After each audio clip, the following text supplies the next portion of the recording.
Hello, everyone. Welcome to today's webinar in our global webinar series.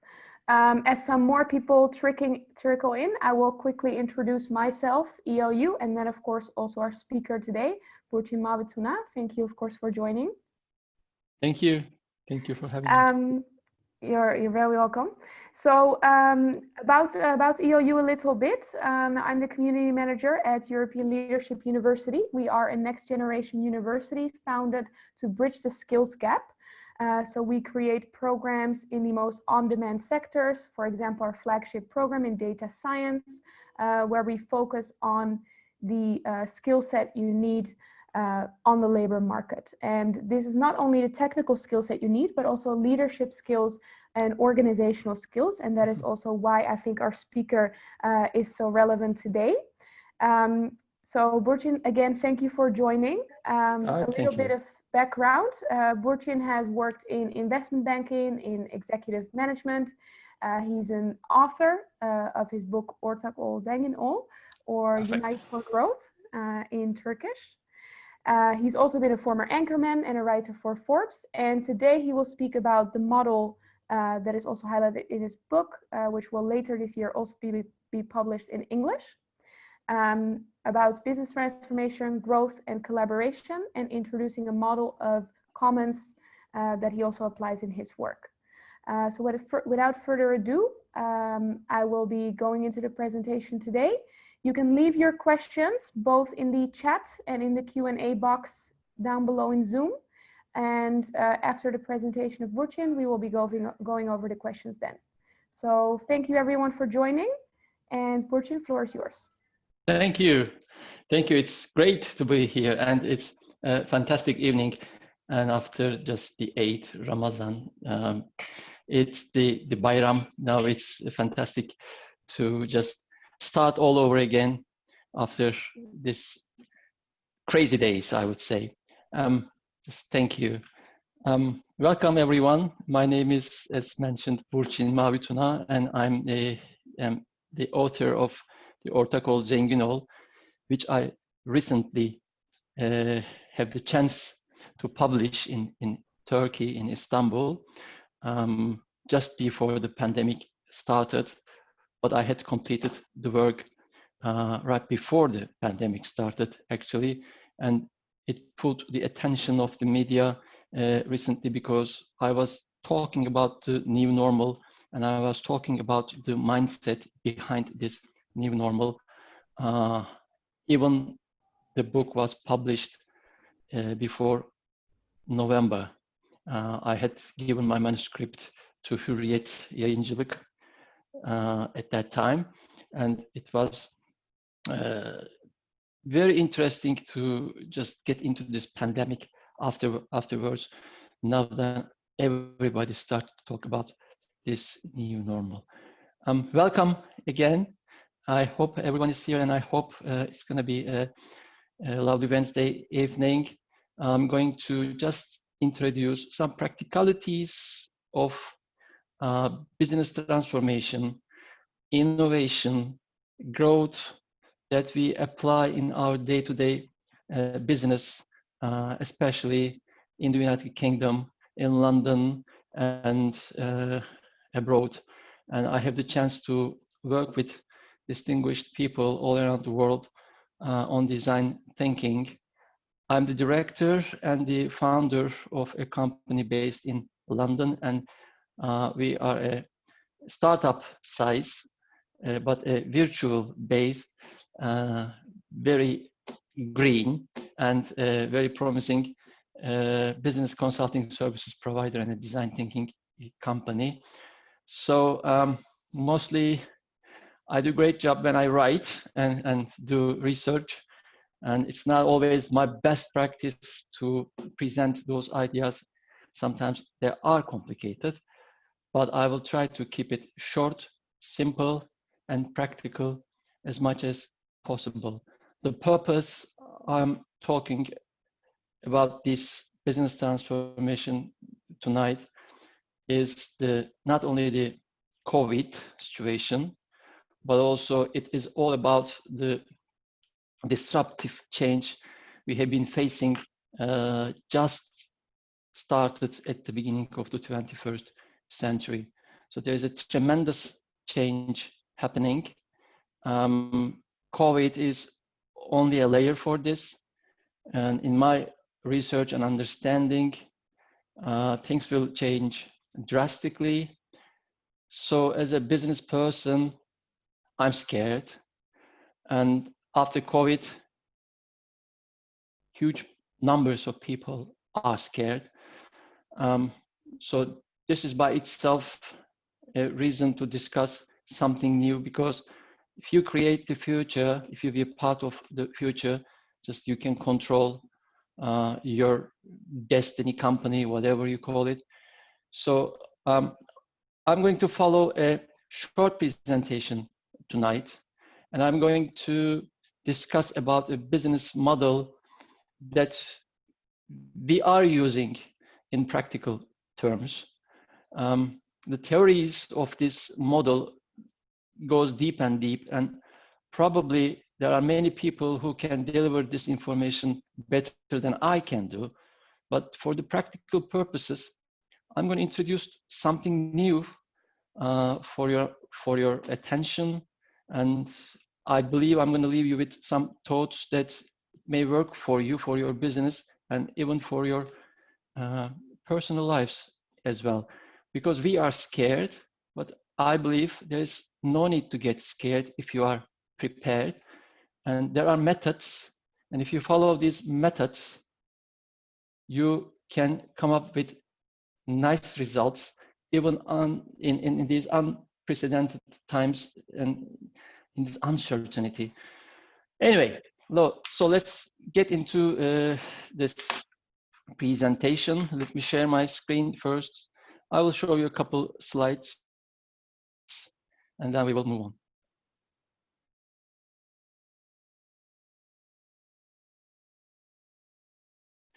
I think I cannot share my screen. I think I'm disabled. Laura, can you? Thank you. Yeah, should be. Thank you. Possible now.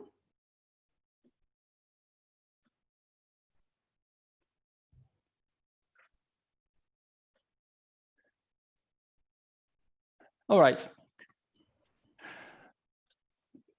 Guys, tonight I'm going to follow the footsteps of Peter Drucker because I'm a big fan of Peter Drucker, not because of his methodology he brought to management, but also what we have today in terms of innovation and marketing in the modern terms.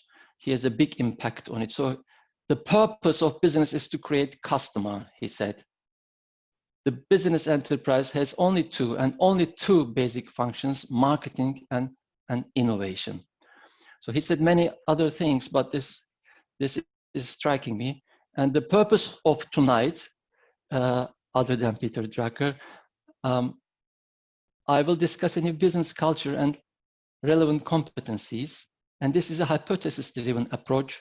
So you can criticize as much as you want. And this is also a work in progress approach in real life, but I cannot name any projects or cases or clients at this moment. And please feel free to collaborate and use this information in your expense. This is a crowdsourcing platform. Whatever we do within our company, it's a crowdsourcing basis. So we have only some rights reserved. That's our IP only. We can share all this information within any platform. So this is the hygiene of the presentation. And of course, every management consultant likes to talk about the industrial revolutions. I will follow that path as well. So every society started at the early ages, 80,000 years ago, and came up to the fourth industrial revolution, is following this path of merging and growing as a society in a better way. Now, after the 1800s, the Industrial Revolution increased the people's interest more and more. Now, today, we are facing the information society, and we are at the doorsteps of the fourth industrial revolution, which is dedicated to digital transformation, artificial intelligence, Internet of Things, blockchain, this and that. And we are stepping up into the society 5.0, other than the information society, which is the society 4.0. I'm curious, and I want to ask you this question. What would you call the society 5.0? Could you please share a couple answers via the chats? Can we have it, Laura? Can I see also the chats? Yeah, what would definitely. You call the society 5.0 if you were asked to give a name? So we have one suggestion: a decentralized society. Decentralized society, perfect. Any other comments? Any other ideas? What would you call society 5.0? Digital society. Digital society, perfect. Digital society, digital society. IoT, Internet of Things society. That's okay. It's all related with some sort of technology, as you figure out. So probably 21st century is all about technology, leadership, and a combination of things which will lead us into the future. This is going to be a very different century. Theoretically, we can talk about this hours and hours and hours, but my point is, I'm going to call this is a wandering society. And probably within the 21st century, we will also move to the society 6.0, and that will be a mature society. As you see within this slide, probably in the 21st century, we will face with singularity, which is the combination of human beings with machines in some sort of ways. We don't know how, we don't know when, we don't know who will do it, but we are facing some examples, observing some applications.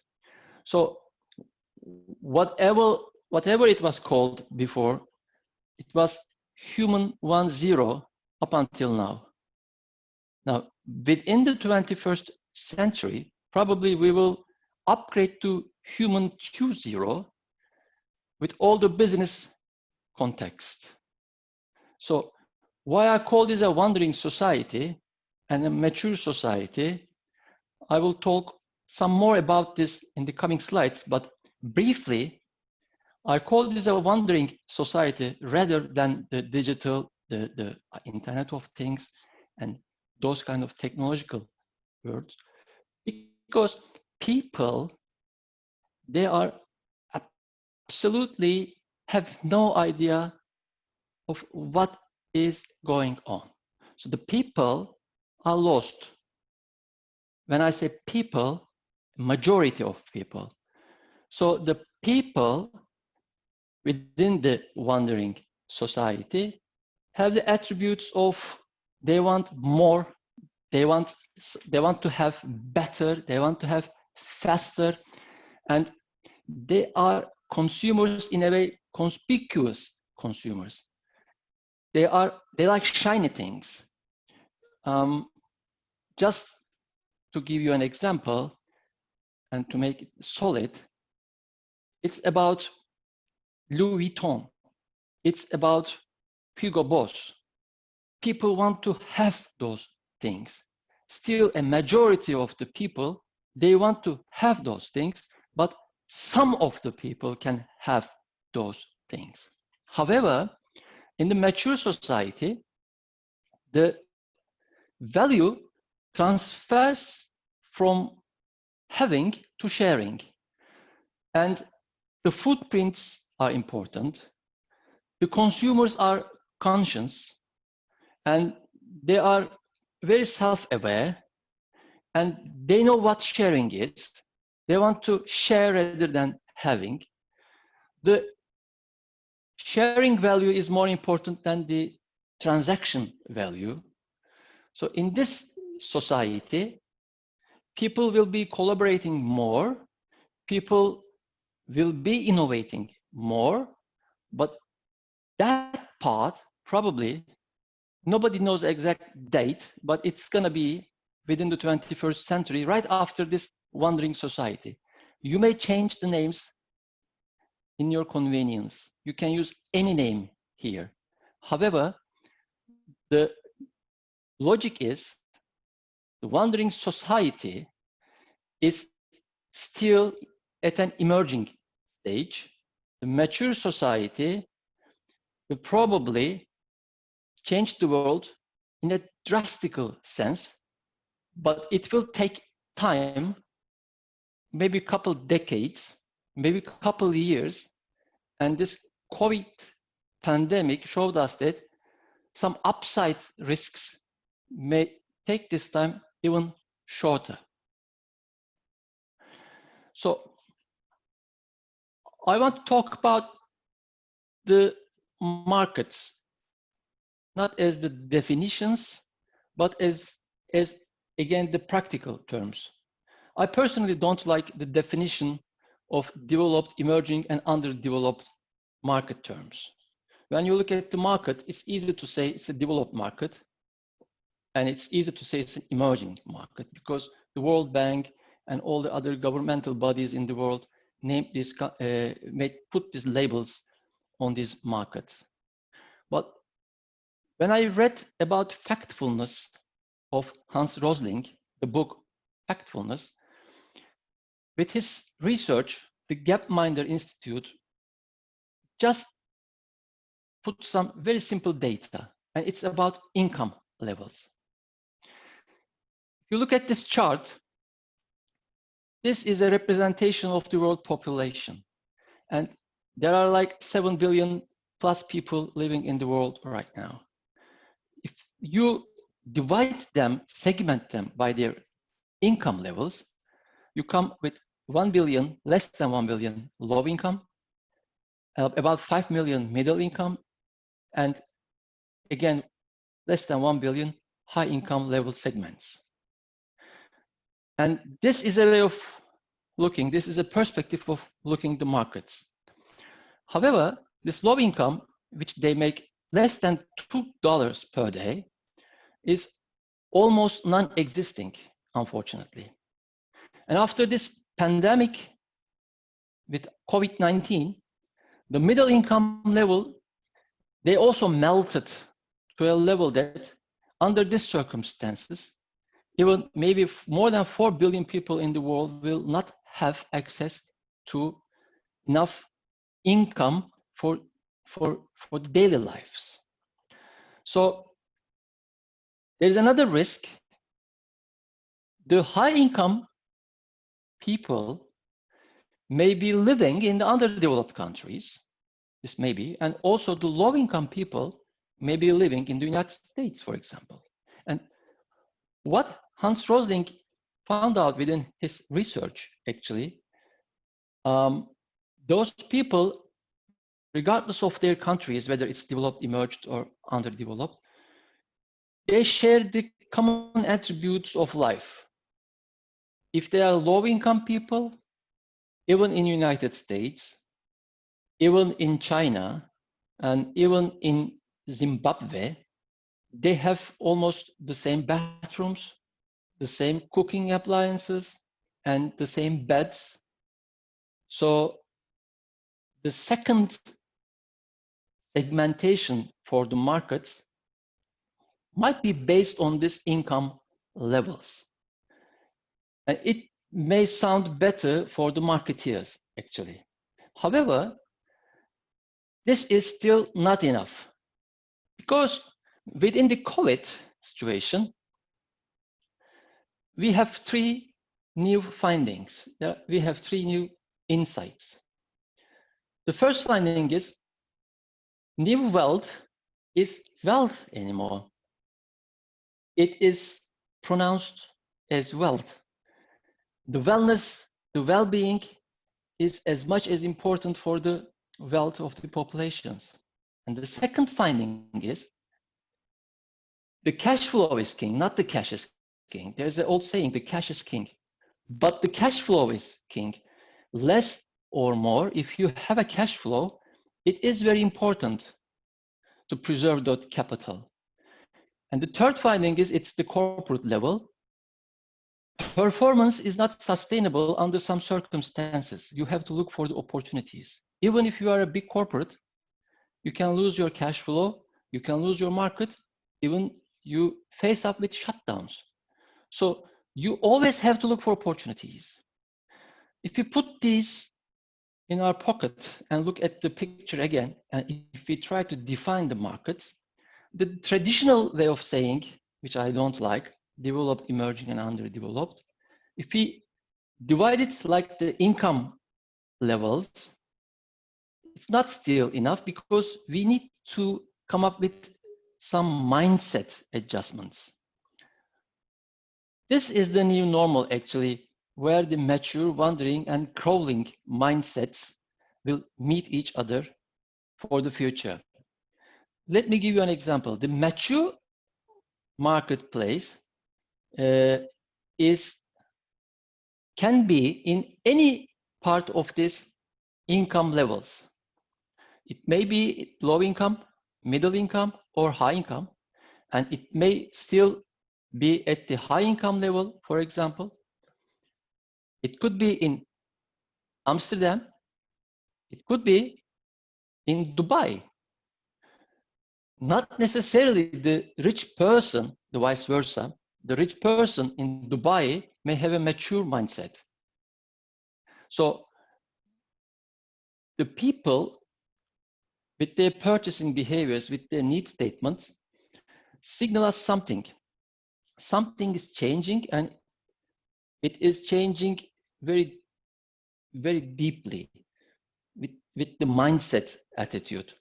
So this mindset of mature mindset is shaping the future of the marketplaces, but it is at the moment a very small portion of the total population. Within my research, I put it in my book, approximately 100 million people were within this mature mindset marketplace before the COVID.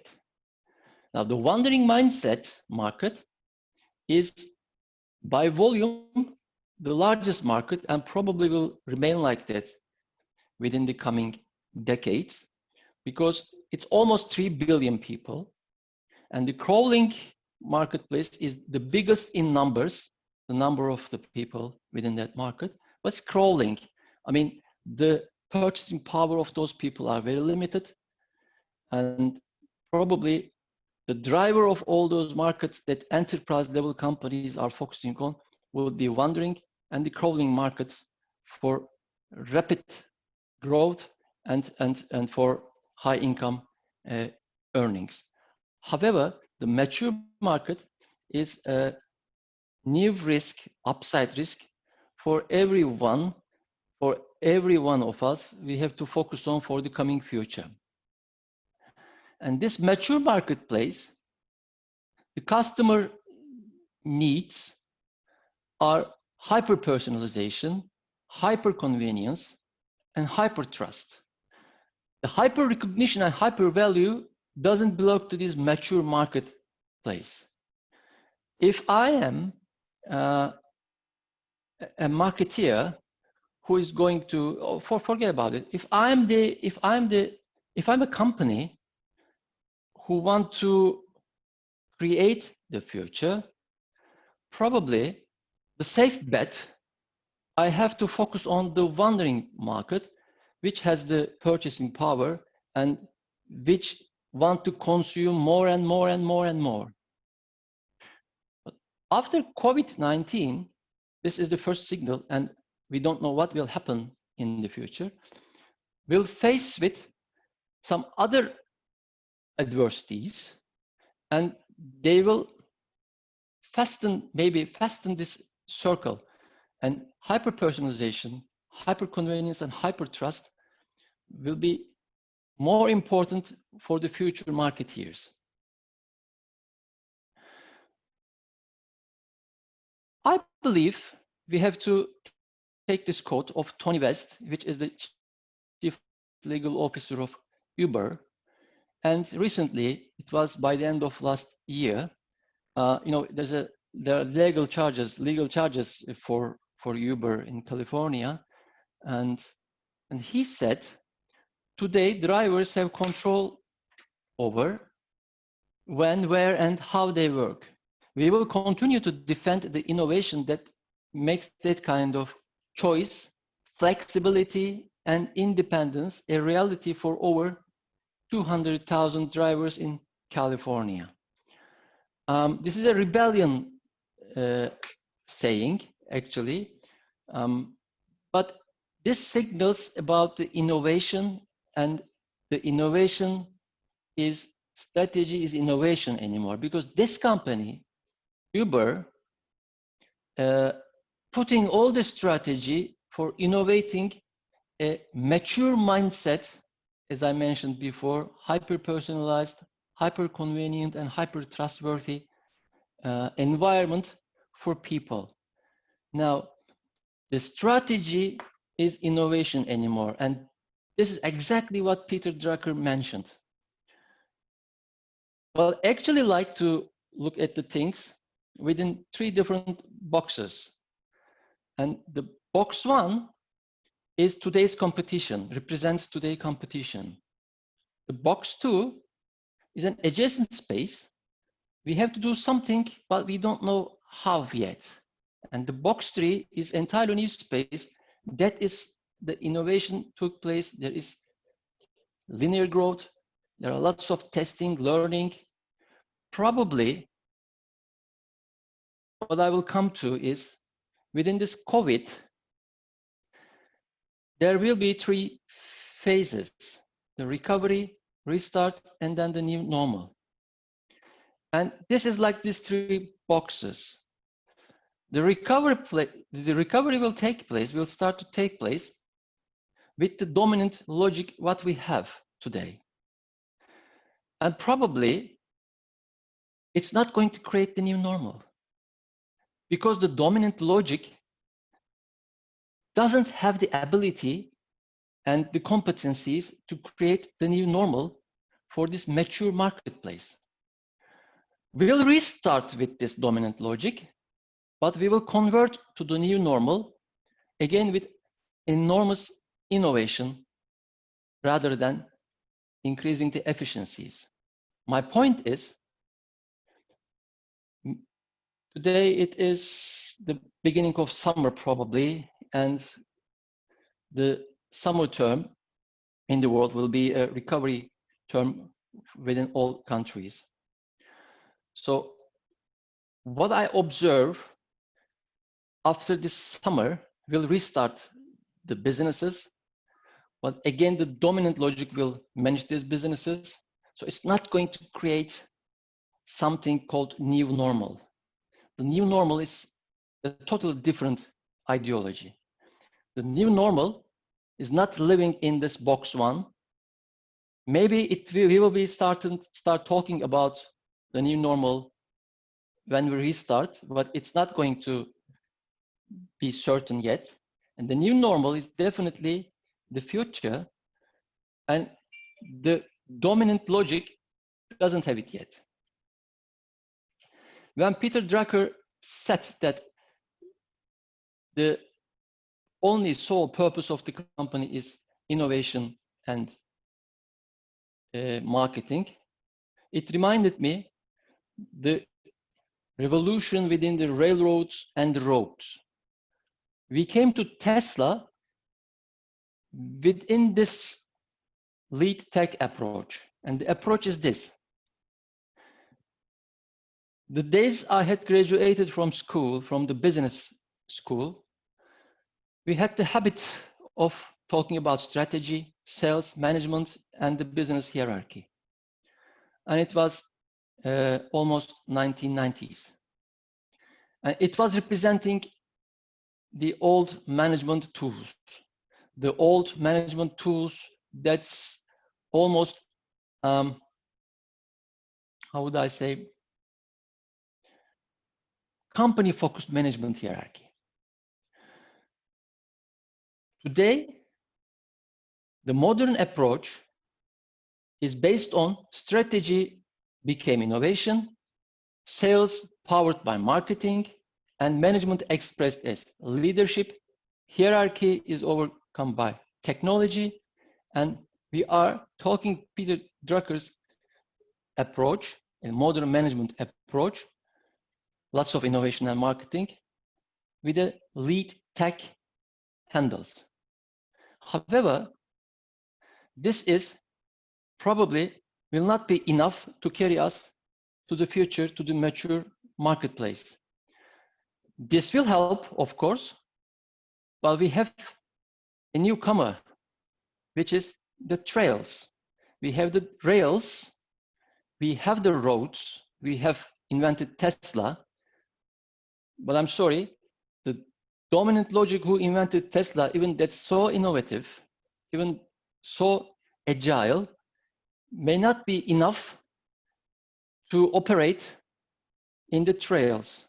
What I mean is there are lots of startups, disruption, there are lots of data, there are lots of other needs in the marketplace that probably even that Tesla enterprise may not be able to move forward and create the path for every other organization. It's a unicorn, may remain unicorn, may grow, but the model itself will not explain the growth of other companies. And forget about startups. Tonight I'm only talking about enterprise level companies. Startups, also total different place. So what I call the trails is the gig economy emerging within our realities. Now people are working remotely.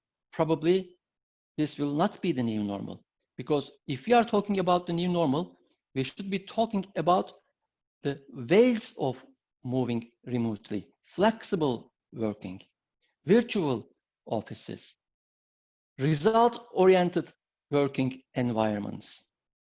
Within the companies, we have to talk about holacracy. So to find out which will suit the company best, we have to develop, I believe, another approach which actually being used in the marketplace. And that is the combination of all these methodologies and creating a new culture for the collaborative commons, which is another way of saying the mature awareness marketplace. And this commons is replacing the customers, which customers had previously replaced the company. Now, we are moving to company-focused management hierarchy. Actually, we moved from that position to customer-centric leadership approach. Now we're gonna go one step further, and we will discover the collaborative commons, just reinventing the innovation as design thinking, marketing as growth hacking, leadership as coaching, especially team coaching, and technology will be using more and more artificial intelligence. So this is a culture which will support the previous one. This is not going to work by itself because this is actually a derivative of the previous one. But the advantage of this methodology, it is full of systems and processes. The systems and processes are iterative. It can be run over and over and over again, and it can produce results. And if not, you can go and do it again, and then test again, and then come back again. So this methodology is an agile, practical, and a new methodology. And let me conclude with this slide. When I talk about this methodology, I see a bicycle, because it is a trail anymore, and you have to ride a vehicle suitable for that trail. For Autobahn, it may be Tesla, and definitely we are away from the railroads, even though the trains are emerging, developing more and more. However, with this new gig economy, we need something that's more practical. So when I look at this bicycle, I look at these wheels, I see design thinking, because when they turn, they produce innovation over and over and over and over again, because every day we have to reinvent our business or ourselves again and again. So that thematic approach, that thematic process is like the wheels. The growth is the most important thing. It is replacing the marketing with two handles, actually. One is growth hacking, which is a different way of looking at data, analyzing data and testing data. And that's why, because it's like the wheel of the bicycle, you have to go right, you have to go wrong, and you have to test everything. And that makes sense when it combined with artificial intelligence anymore, which makes things a lot easier. So we have to talk about growth. And when we talk about growth, we have to talk about growth hacking and artificial intelligence together. So this vehicle should come together, and it has to have a body. The body is not management anymore, not leadership anymore. Of course, we have get some attributes from that, but for the mature awareness mindset, which is autonomy, mastery, and purpose is the most important values, probably they need to be coached. So this team coaching will combine all these functions, design thinking, growth hacking, artificial intelligence, all together, because these are all separate competencies and they need different expert domains for them. You have to work with lots of different types of people, experts, and combine these systems together, these people together, and you have to coach them this time. And the last thing about this bicycle is probably one thing that I've learned deeply within this COVID-19 is financial planning is extremely important, because if you don't have your cash flow, if you cannot maintain your cash flow, you cannot have your energy. Financial planning is the chain of this. It's just putting the power and transmitting to power to the bicycle. And we need to have a financial planning individually and at the corporate level. And it's something not new. It was there, but we realized that it's still very important. So the little gentleman at the left-hand side of the screen is our today's actually manager, but now he needs to learn how to ride a bicycle. And this is the way he can manage the company better and prepare the company for the future, because he is the performance engine. We are not getting rid of him or her, but he needs to transfer his skills and get some ability to ride this bicycle. If not, probably the performance engine will carry on, because the wandering market is still the biggest market, and I believe the next 10 years or so, it still be the best profitable market. However, the mature awareness is emerging with an exponential growth. So this gentlemen, it's better learn how to ride a bicycle with lots of design thinking, growth hacking, coaching, and growth. Never forget the financial planning. This is the model. I call this a growth format. And this is Unite for Growth approach. This is not something new. This is a hypothesis, probably, and these competencies are already there. And what I'm trying to introduce is, if we use this together as a tool, it is giving more power to what Peter Drucker said, and still lead tech is the future. That's still the domain that will take us to the future. However, if we are going to just talk about the derivatives of that, and if we want to just discover the trails, we should try the bicycle as well. Thank you. Thank you, Burcin, so much. First of all, I think it's fascinating that you probably spent years already thinking about these ideas, putting them into a book, and then you were kind of handed maybe the best experiment to see it in action, as sad, of course, as it is today with the pandemic. We have a few questions, so I'll be relaying the first question from Tunç from Turkey. Sure. How do you consider the impact of COVID-19 on the wandering society? For example, could it speed up the transition to mature society, as one of the general thoughts is the consumers questioning if a want is a fundamental need, hence impacting consumption habits? Sure. Want is a fundamental need, and it's going to be there all the time. So I'm not arguing about it's going to disappear. What I'm saying is the sharing economy is emerging from this capital movement. So a huge number of people will probably migrate into mature awareness.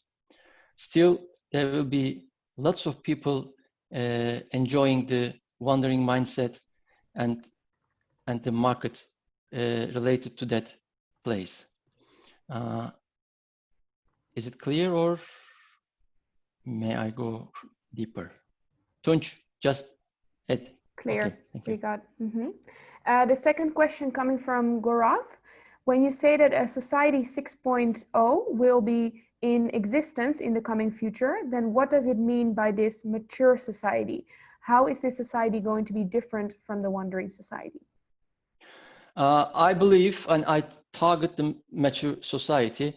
To me, the target is the mature society. The place we're going is the mature society.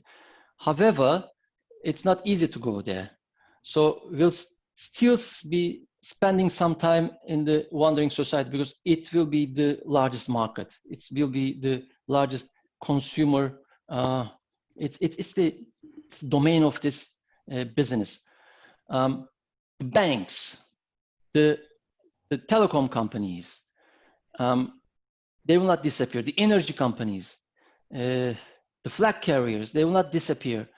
They will still be serving to people, but people will be paying a price for their plane tickets, but also preserving a green area for that flight. And this person who is willing to pay for that green space, saving that green space for carbon emissions, is a mature mindset. So not everyone will do it overnight. It will take time. But exponentially, this mature awareness will replace, I believe, the wandering society. That's why I use wandering and mature at the same time. A question or idea or suggestion from Ali. Maybe there may be a helmet with the bike model that would represent data, because individually or business, we will need data more than we do in the New World. How do you forecast data usage in the new world? Actually, the growth depends on data, and the growth hacking and AI is all about data. It's about data gathering and data testing. So the helmet probably may represent, or I still hold the data within the steering wheel of the bicycle.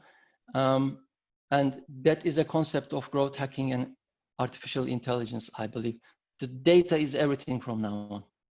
That's also a good definition. If we call the society 5.0 as a data society, it's probably okay. But that was not my point. My point is, I just want to look for a further explanation into a mindset level. So I used wandering and mature examples. However, data it's all about data from now. Yeah, definitely. A question from Khan. How will post-COVID-19 period affect the continuity of capitalism? What do you think about bullshit jobs, quote unquote? Definitely capitalism will go on, definitely will go on. And no, please do not expect in September, for example, things will change, because things will not change. The managers will still be managing those companies. The leaders will still running the companies. But don't forget, the future depends on new ideas. So that if you are talking about the new normal, I believe this is going to be the new restart again. And with the performance engine is still the old performance engine, if the managers will not destroy themselves on September, probably the capitalism will keep its seat. However, we have a newcomer, and the newcomer is the sharing economy. It's very small. Some people want to be part of it, but it has the potential for exponential growth. And the sharing economy is not an alternative for communism or something, because it's based on freedom, individual freedom and liberal thought. It's a way of capitalism. But rather than having, we will have sharing. So the sharing economy will be an expression of capitalism. The capitalism will be there for a while, but she will not keep the crown after this sharing economy comes into the stage. I believe. This is my thought. I will go for a second question from Tunj. Could you provide an example of the shift from company to customer and eventually to the third stage? Like, what would be an example or practice of that? Can I have the question again, please? The question is, could you provide an example of the shift from company to customer? Company to customer. It was about a shift from company-focused management hierarchy to a customer-centric management approach. So any company who are taking care of the customer needs more and more, rather than producing and trying to sell the items, is an example for this. I used Tesla. I used it to be provocative, but any company who is making lots of research, trying to find out customer needs, any car company, for example, and innovating their cars in this terms is a good example. Again, we can come up with energy companies. Now, the energy companies, they are just searching the customer needs, and there's a need for electrical vehicles, and they are introducing the e-charging units like BP, like Shell.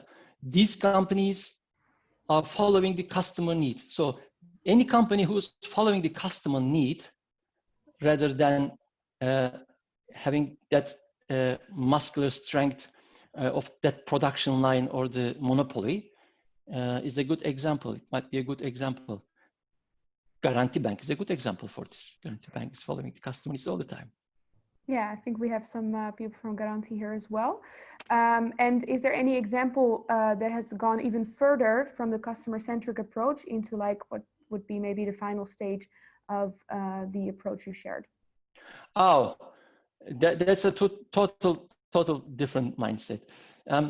So we're talking about a company is a hypothetical company. Patagonia might be a good example. For example, you forget about the hierarchy. You forget about all the management layers. You come up with a new model that is you give remote access to all your employees, and not only remote access but flexibility. They choose their targets, they choose their deliveries, and you come up with a bible of procedures, like you as you describe the neighborhood, the alley we are living in, and nobody is using the other people's car without asking the permission. So the company is like that, but there are no management positions within those companies. There are no managers. However, the things are running. So this collaborative commons is actually depends on a mature mindset, and the mature mindset values are autonomy, mastery, and purpose. So every purpose-driven company, even the employees and the customers, probably will benefit from this. But this is a total new model. So the customer-centric approach is there and still very robust and working and innovating and doing lots of marketing work. The collaborative commons approach, the collaborative commons management style is totally different, because it's not management, it's not hierarchy, it's not about giving KPIs to people, and it's not asking the same meetings, but this time from Zoom or Teams, rather than leaving them by themselves and asking them to decide if they want to do that meeting or not. Great. So taking it from a company level to a more macro level, a question from Gaurav. Can you briefly explain how do you think, what do you think about the use of any of your ideas in the recovery of various economies? For example, the Indian economy, which is very badly hit due to the COVID pandemic. Yeah. India is obviously a developing country in the old saying. It's a very good example of reverse innovation, and they will even recover faster than the developed countries in that context, because if we just disappear this COVID-19 from the world today, probably we will be leaving us again with the old growth rates. And I strongly believe that this is not an economic crisis. This is a cash flow crisis. And every cash flow crisis may be solved with printing money. So if the central banks print money, probably they will overcome these hard times, and then they will pull back the money. In 2008, it was a systematic crisis. It was a harder situation compared to this one in terms of financials. And within the India, like those kind of countries, people, they have a different ability to survive and to do business and to run their companies. And they are the engines of reverse innovation. Many companies are following the emerging markets like India and China, and they will keep up this, I believe, high growth rates after this COVID crisis is over. Thank you.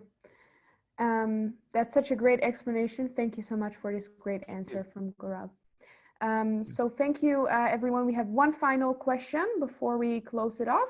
So in the final minutes, a final question from Ali. What do you advise companies for marketing to underline besides digitalization and sustainability with New Society? Can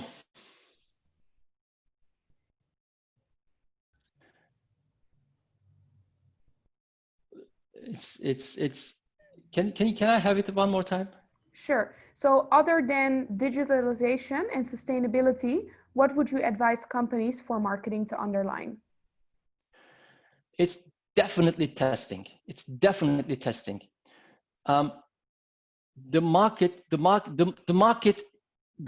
is not about bringing the leads in anymore. The marketing is all about having the relationship with the clients and just innovating new clients and then servicing to those clients, understanding their needs and understanding their needs again, finding the ways to reach them and asking them to buy again, and then asking them for recommendations.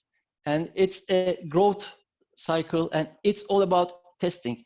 So one thing I know that about the future applications of management, whatever we talk today doesn't make sense. It's going to change, and it's going to change rapidly. So the testing, whether it is digital or not, you have to try something and try something new and try something new, is the most important marketing tool, I believe. Great. So with that, thank you everyone for joining. Also note that this session was recorded and we will be uploading it to our YouTube channel should you want to check anything back.